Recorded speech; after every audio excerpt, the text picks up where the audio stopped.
Last December at Christmas time, we took a break during our time of confession in looking at the Ten Commandments and looking at the breadth of their application.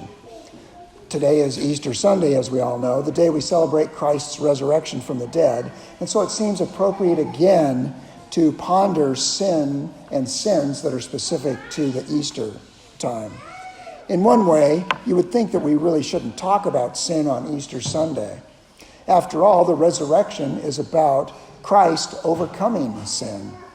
But in another way, it was sin that made the resurrection such a blessing, full of such joy. It is sin, the sin that started with our first parents in the garden and that has tainted each and every person that has ever lived or ever will live, except only our Lord Jesus Christ himself. It is sin that made the cross of Calvary necessary. Each one of us by ourselves caused Christ's death for sin. It is like the famous painting by Rembrandt showing Christ on the cross with himself at the foot of the cross in soldier's garb as a participant in the crucifixion.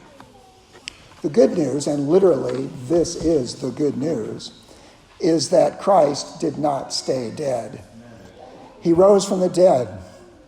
When the women went to the tomb early that morning, on that Easter morning, that first Easter morning, the tomb was empty. Christ overcame death, and with overcoming death, he also overcame sin.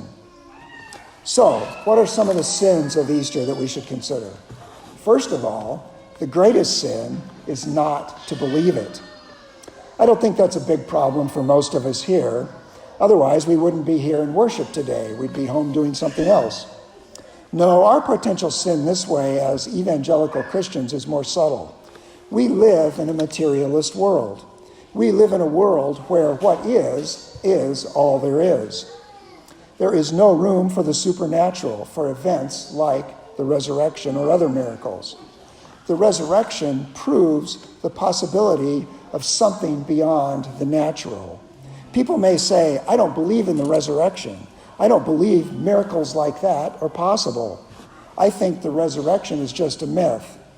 Of course, that's what the Sadducees and the Pharisees, the leaders of Israel, told the Roman soldiers to say 2,000 years ago. So that claim has been around for a long time, and it's been with us ever since Christ rose from the dead.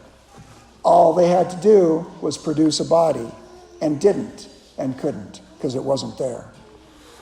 We also live in a culture that no longer believes in sin.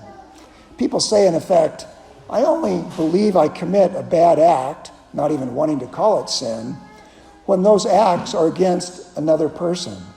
I don't believe that bad acts are done against God or against what you might call God.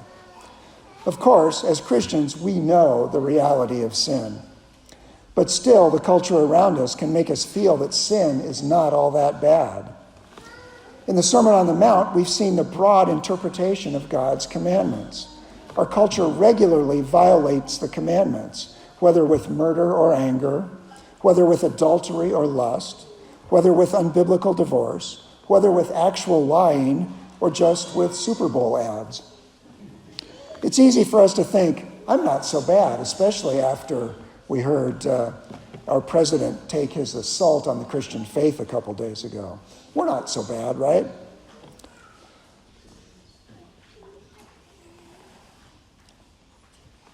No, the cross was required for each and every one of us. The unbelieving NFL player just lives his life in denial that he's in sin. But I think the biggest temptation for Christians at Easter is to fail to see the completeness of the resurrection. The penalty for breaking God's law is death, and each of us deserves it. Jesus Christ took that penalty for us, for each of us. And then he rose from the dead. Death could not contain him. The power of God is demonstrated in this, that death has been overcome. And if the power of God is enough to overcome death at Christ's resurrection, it is powerful enough to overcome sin. All of it, completely. Our original sin inherited from our first parents, our sinful natures, and each and every individual sin that we commit. We cannot look at our sinful nature in despair because God overcame that sin. Christ's resurrection proves this. You cannot say, my sin is too powerful. It cannot be forgiven. God says, I can overcome death. Your sin I can overcome also. When we confess our sin, it is tempting to say with Paul, wretched man that I am, who will save me from this body of death? God says, Christ the Lord is risen today.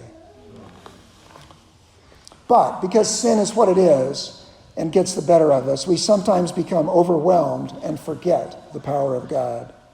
Because we are influenced by the culture and sometimes allow a little doubt to creep in about the resurrection, or because we look at the culture and don't think that our sin is really all that bad.